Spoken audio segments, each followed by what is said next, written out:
Bonjour tout le monde, j'espère que vous allez bien. Alors, je fais cette vidéo parce que vraiment, je suis super choquée. Qu'est-ce qui se passe dans le cadre de la Coupe du Monde? Aïe, les Haïtiens sont sommés, bien évidemment, de changer, de modifier leur maillot. Pourquoi? Parce que en fait, ils ont mis ils ont parlé un peu de leur histoire à travers ce maillot. Donc, on considère en effet que c'est politique. Et de ce fait, ils doivent changer leur maillot. Mais est-ce que vous trouvez cela normal?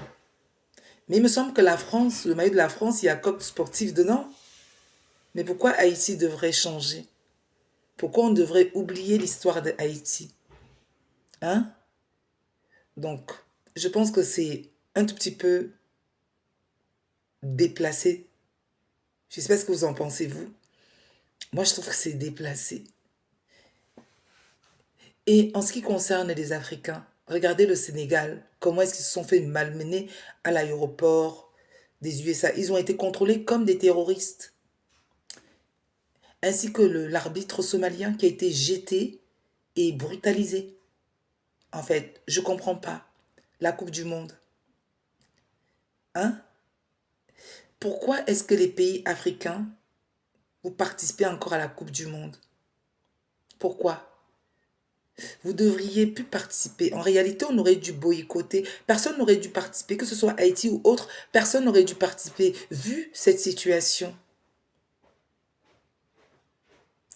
Mais je suis vraiment indignée de ce qui se passe. Je suis indignée de ce qui se passe. De toute façon, la Coupe du Monde, les Africains, Haïtiens, vous n'allez pas gagner. Tout est déjà prévu, tout est déjà calculé. Donc voilà. Moi, je me dis, en fait, il est temps en réalité de s'asseoir et de réfléchir concrètement que nous-mêmes devons mettre en place une compétition comme la Coupe du Monde, mais entre nous. Donc, qu'est-ce que vous en pensez? Parce que là, je pense vraiment qu'il est temps. J'ai comme l'impression qu'on veut faire revenir l'esclavage. Vous voyez, quand je vous parle à chaque fois qu'il faut qu'on se mette entre nous et commençons à construire. On est en 2026, il se passe encore des choses comme ça. Cette Coupe du Monde aura un goût amer. Cette Coupe du Monde aura un goût amer. Bah, je ne comprends même pas la FIFA. Pourquoi ils ont envoyé les équipes africaines jouer aux États-Unis alors que Trump avait dit qu'il interdisait des visas 15 pays? Je ne comprends pas. Pourtant, il y a le Mexique et le Canada. On aurait pu jouer au Mexique et au Canada sans pour autant mettre les pieds aux États-Unis. Mais franchement, c'est un mépris total. J'ai tenu à faire cette vidéo parce que vraiment, ça me fait mal. Ça me fait mal. Il faut qu'on s'ouvre il faut qu'on s'ouvre les yeux. Là, nous sommes juste noirs. C'est ça. Nous sommes noirs. Comprenez-le. Parce que nous sommes noirs, nous subissons ceci. Oui. Mais bon, qu'est-ce qu'on doit faire? En tout cas, nos dirigeants, les dirigeants africains, ce sont des corrompus également. Ils ne font rien. Ils ne font rien. En tout cas, si c'était moi, j'aurais pas joué. On serait tranquillement retourné dans nos pays respectifs et puis on aurait laissé la Coupe du Monde se faire entre eux. Donc dites-moi dans les commentaires si vous aussi vous êtes indigné comme moi de cette situation. Dites-moi, je ne suis pas folle quand même. Dites-moi si vous aussi vous êtes indigné. Dites-moi ce que vous en pensez.